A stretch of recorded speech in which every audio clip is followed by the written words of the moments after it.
What's going on, guys? ShadowNinja here, and today let's talk about a brand new Void build. It seems like no matter the season, no matter the theme, Void keeps pulling me back in, and here we are with a Void build. Now, this Void build definitely leans on the fun factor instead of kind of the end game viability. However, there is tons of potential with this build and exotic in the end game. Now, as part of this will kind of be a review of the brand new chest armor for Titans, the Arbor Warden exotic chest piece. In order to obtain this chest piece, you can only do this through Legend Lost sectors. Unfortunately, Vex incursions do not have this in a loophole, so yeah. But once you get this exotic is pretty cool, pretty fun, and honestly pretty handy with Void in my opinion. Now, the main exotic perk is something called Barricade. Now, with the purpose of it, you'll see why. Using your class ability channels defensive light inward, providing a grenade that creates a barricade on impact. Now, this may seem a little bit unnecessary, and it may lean a little bit more on being more beneficial in PvP, but I found it very helpful and very great with Void and Bastion of,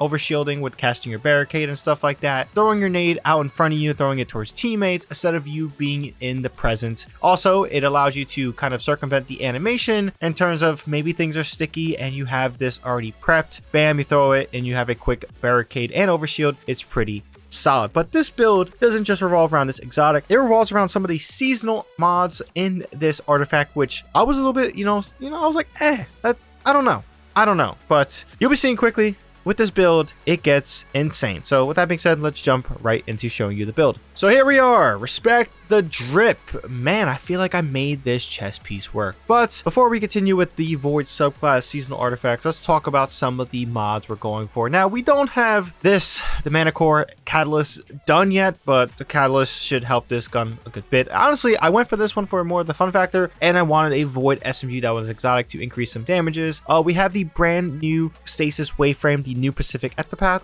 Annotation here on screen for our video on it. This is a very solid grenade launcher to have, especially a Wayframe to fit your PvE needs. And we're using Retrofit Escapade because this is the Void LMG of choice. I don't have a that Deepstone Crypt LMG any craftable or any at all. I know, poor me, so I'm using this. This is pretty fun, pretty good. And then of course we mentioned we're using the brand new armor chest piece, which also isn't masterwork yet, but hey, man, the stats I got on it were pretty great. So let's jump into Void and showcasing some of the stuff we have. Let's just go here. Now, as you see here with Sentinel, we're using Bubble, Ward of Dawn, Towering Barricade, High Lift, Shield Throw, because honestly, Shoulder Charge, in my opinion, took a little bit of nerf, and I actually like how Shield Throw feels now. I mean, I always was a fan of it, but this kind of feels a little bit more fitting with a full-on aggression. Now, Vortex Grenade is a solid grenade. Now, there is a caveat. I think Fallout Plays did it. My buddy Dennis told me that apparently you get those suppression grenades through barricades. It's definitely a bug.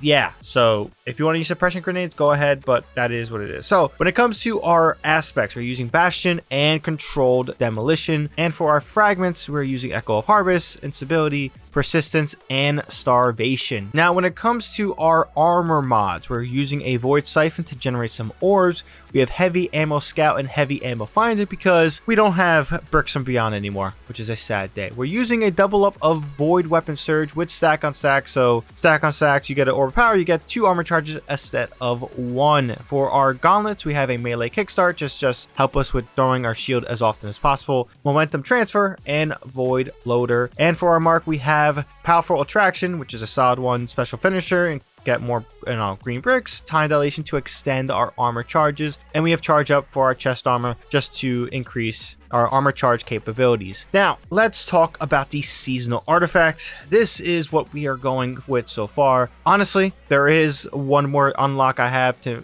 fill this out, but the main thing you want is the Void Authorized mod, your authorized mod for melee as well. Into the Breach, which defeating a Void debuff target creates a Void Breach while your Void subclass is equipped. This is amazing. Now, there's another reason why it's amazing, because Protective Breach, picking up a Void Breach gives you overshield and refreshing your existing overshield. This is also great, but Supernova, this honestly is way better than it's thought and way better than it's described. So picking up a Void Breach causes your next source of damage to create a large weakening pulse, which theoretically debuffs, which goes back into Until Breach, and yeah, creates a Void Breach. So you're pretty much creating tons of tons with void breaches, and with those fragments, you're doing so even more. Where the point where you're going to notice the cooldown and you may get a little annoyed, but it is awesome on how many void breaches you're creating, because these things are absolutely deadly. Supernova honestly is a very powerful weakening perk, honestly, that makes void in this season a solid option. Now, as we know with arc, shock and all, and other stuff, this setup for artifacts may not be the best, but when it comes to being effective and very specifically effective, void has one of the best potentials of just dominating again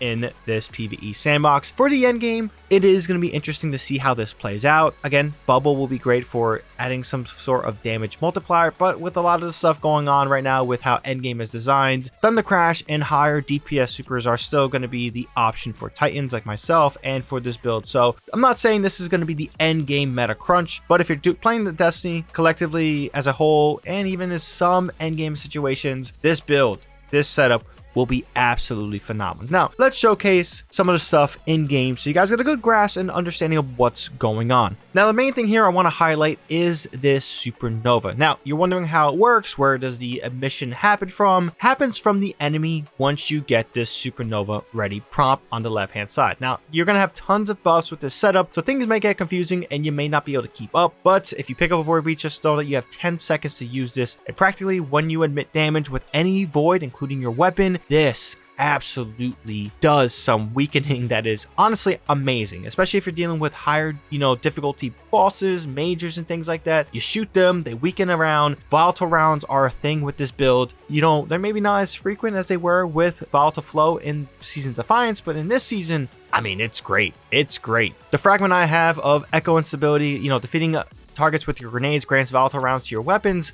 This is going to make you get volatile rounds, and with throwing vortex grenades and with Devour granting you vortex grenades, you're throwing a lot of void, a lot of DPS, a lot of weakening all around. And honestly, it is amazing to see void still being this strong. Now, the one reason I went with the Malachor, and I kind of mentioned before, is as you see some of the aerial combat. Now, in endgame with some, better enemies that will shred me, this may not be the best tactic, but this is a void exotic, so it's going to get that 40% buff on top of void surges and just being void volatile rounds and weakening. This, in my opinion, is a solid choice if you're looking to change things up with an exotic. But if you want to run another legendary void SMG, the duality one, if you guys have a title with a repulsor brace, these are things that are good, or anything with destabilizing rounds as well. These are solid options if you guys don't want to rock this exotic and you want to opt for something else. But besides that, that's pretty much this whole build video. Let me know your guys' thoughts on this build. It's definitely more on the fun factor. It's glorious, it's aggressive, it's fun, it's a great way to use this exotic. Throwing your barricade is a very refreshing and honestly helpful and beneficial trait from that chest armor. But collectively, guys, if you want to use